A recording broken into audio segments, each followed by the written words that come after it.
The film opens with Sebastian J. Cricket, Ewan McGregor, narrating the story of the woodcarver Geppetto, David Bradley. He used to live peacefully with his son Carlo, Gregory Mann, during the outbreak of World War I, sharing stories and working on Geppetto's creations together.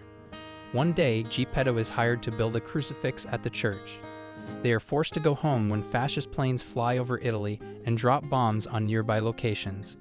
Carlo runs back into the church for a pine cone he dropped, one that Geppetto said was perfect because it had all its scales, and a bomb drops on the church, killing the boy in front of his father. Geppetto grieves Carlo's loss for many years, even after he buried the pine cone in the earth, and it grew into a tree over the boy's grave. In his drunken sorrows, Geppetto chops the tree down, which Sebastian had been living in, and he brings a large log of it to his house. He begins to carve a wooden boy, but leaves him unfinished. He's missing an ear, for one. Geppetto passes out, and Sebastian is left to wander the house since he's stowed away in the log. At night, several eyeball spirits enter the house and form the body of the wood sprite, Hilda Swinton. With her magic, she gives life to the puppet, which she names Pinocchio, also Gregory Mann. Sebastian protests this, but the wood sprite requests that the cricket guide Pinocchio in his life in exchange for a wish. He agrees, hoping to use the wish to gain fame and wealth. Geppetto wakes up in the morning to find Pinocchio alive and playing around the house. He is freaked out at first upon seeing a talking wooden boy and a cricket, but Pinocchio expresses childlike excitement at everything he finds in the house. Geppetto has to go to church, so he locks Pinocchio in the closet and orders him to stay there. Despite Sebastian's suggestion to do as Geppetto says, the boy's curiosity gets the better of him, and he leaves to join Geppetto at church. Pinocchio enters the church and reveals himself to the congregation. Everyone is horrified at the sight of a living puppet. When Pinocchio declares himself to be a real boy made of flesh and bone, his nose begins to grow.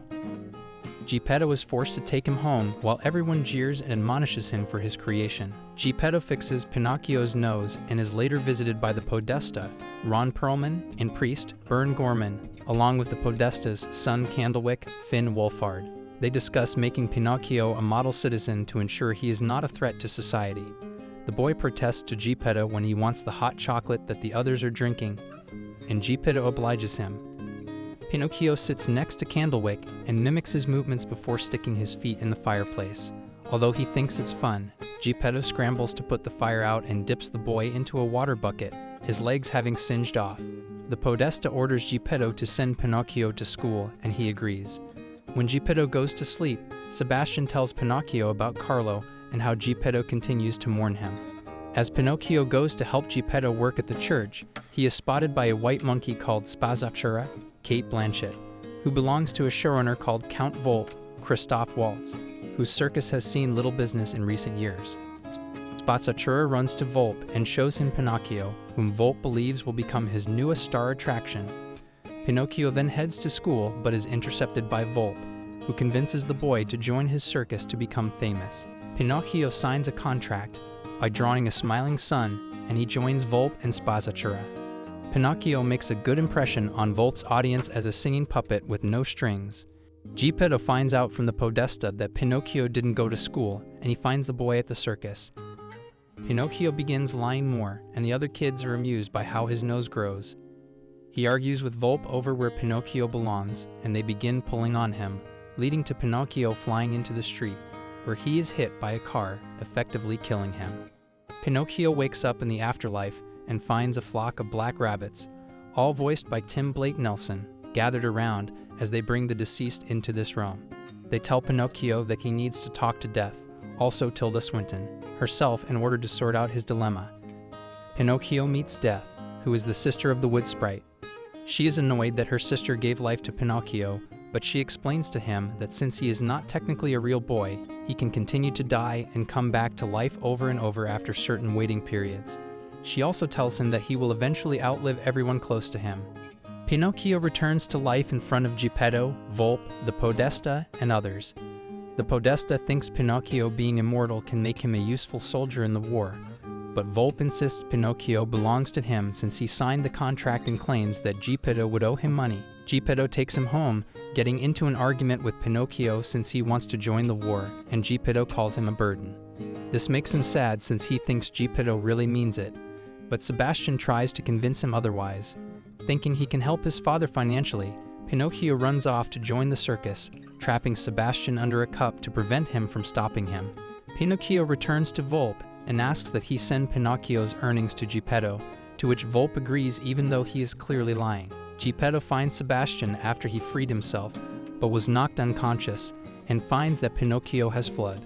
After Geppetto sits to feel sorry, Sebastian tears into him about how Pinocchio gave him love and Geppetto just made him feel bad. They resolve to go and find the boy themselves. They take a boat to an island where he may be headed, but they are devoured by a sea monster.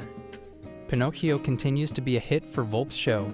Spazzatura uses marionettes to speak to Pinocchio, saying that Volpe isn't actually sending Geppetto his money and that he is using him, while also claiming Spazzatura is his favorite. Pinocchio doesn't believe Volpe would do that, and the Count overhears. He beats Spazzatura for trying to turn Pinocchio against him, but the boy confronts Volpe for his treatment of the monkey. Volpe shows Pinocchio his true colors and says he is the master of both him and Spazzatura, threatening both of them if they try anything against him again. Volpe puts on a show for Prime Minister Benito Mussolini, Tom Kenny, as he is said to like puppets.